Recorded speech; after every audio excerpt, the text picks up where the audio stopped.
26 अक्टूबर 2022। एक सफर जो ब्लॉक कांग्रेस अध्यक्ष के पद से शुरू हुआ था, कांग्रेस पार्टी के सर्वोच्च पद तक पहुंचने में कामयाब हुआ। मल्लिकार्जुन खड़गे भारतीय राष्ट्रीय कांग्रेस के 98वें राष्ट्रीय अध्यक्ष बने। कहते हैं कि राजनीति की राह बहुत पथरीली होती है, लेकिन सोलिल्लादा सरदारा के नाम से मशहूर मल्लिकार्जुन खड़गे इस पथरीली राह पर कभी नहीं डगमगाए।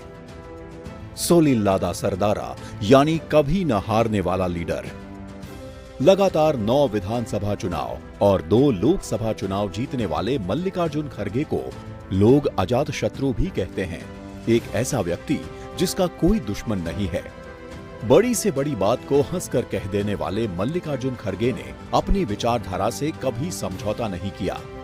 वो खम ठोक कर गरजते हैं, अपने राजनीतिक प्रतिद्वंदियों से खुलकर लड़ते हैं, लेकिन राजनीतिक शिष्टाचार की सबसे बड़ी मिसाल भी है। मल्लिकार्जुन खड़गे का बचपन आसान नहीं था। हैदराबाद मुक्ति संघर्ष के दौरान हुए खौफनाक दंगों में उन्होंने अपने पूरे परिवार को खो दिया था।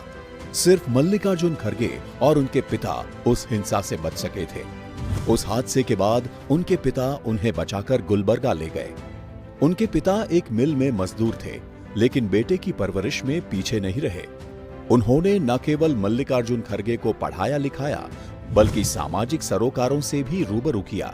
नफरत की आंधी में अपनों को खो चुके मल्लिकार्जुन के मन में किसी के लिए भी नफरत नहीं पनपने दी, बल्कि वो आधार दिया कि बेटे का पूरा जीवन दूसरों की जिंदगी बेहतर बनाने में अर्पित हो गया। मल्लिकार्जुन खड़गे छात्र जीवन से ही राजनीति में सक्रिय हो गए थे। कॉलेज में वो छात्र संगठन के महासचिव चुने गए थे। जब वो एमएसके मिल्स कर्मचारी संघ के कानूनी सलाहकार बने, तो एक मजदूर नेता के रूप में भी सक्रिय हो गए और कई मजदूर आंदोलनों के नेतृत्व में रहे। विद्यार्थी जीवन में श्री खड़गे कबड्डी, हॉकी और क्रिकेट के कमाल के खिलाड़ी थे, बल्कि इस दौरान वो राज्य स्तर पर भी हॉकी खेले। 1967 में श्रीमती इंदिरा गांधी ने 10 सूत्री कार्यक्रम शुरू किया। 1969 में उन्होंने बैंकों का राष्ट्रीयकरण किया और आगे जाकर महाराजाओं के प्रीवी पर्स भी समाप्त किए।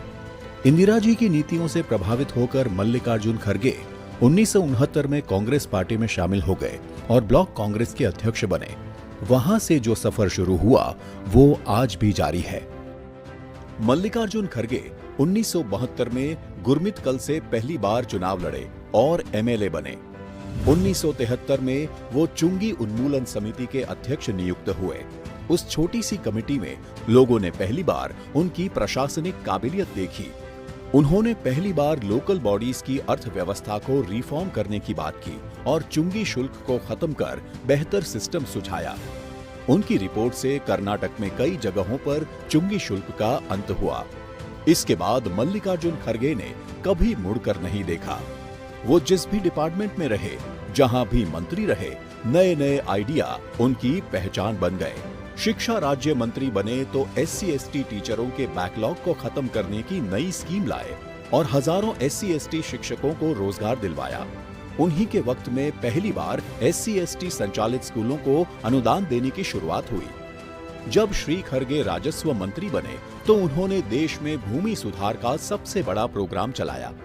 आमतौर पर भूमि सुधार के फैसले मुकदमों में फंस जाते हैं, लेकिन खड़गे जी की नीतियों के चलते कर्नाटक में कोई केस कोर्ट में नहीं गया।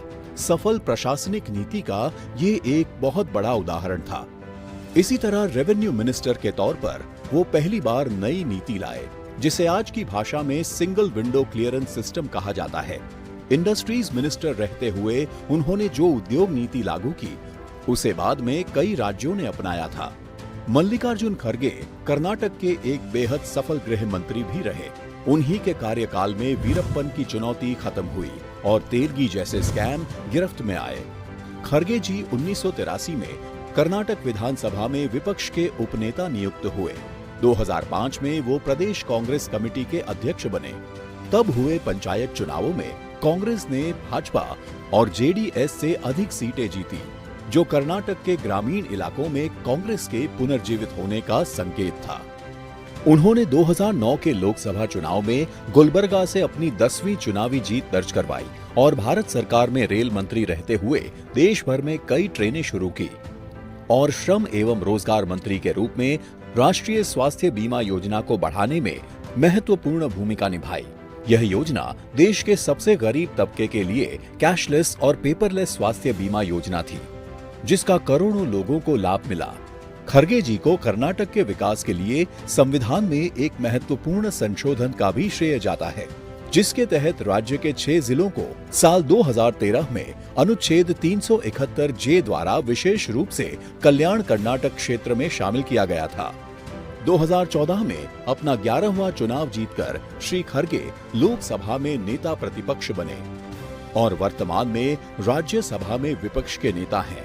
2022 में कांग्रेस पार्टी में अध्यक्ष पद के लिए आंतरिक चुनाव हुए, जहां श्री खरगे को शानदार जीत के साथ ऑल इंडिया कांग्रेस कमेटी अध्यक्ष चुना गया। आज 82 साल की उम्र में भी श्री मल्लिकार्जुन खरगे कांग्रेस अध्यक्ष की जिम्मेदारी निभाते हुए तानाशाह सरकार और कट्टरपंथियों के खिलाफ लगातार लोकतंत्र की लड़ाई लड़ रहे हैं और पर्वत समान खड़े हैं। संघर्ष जिनकी जिंदगी का एक पहलू रहा और हिम्मत दूसरा।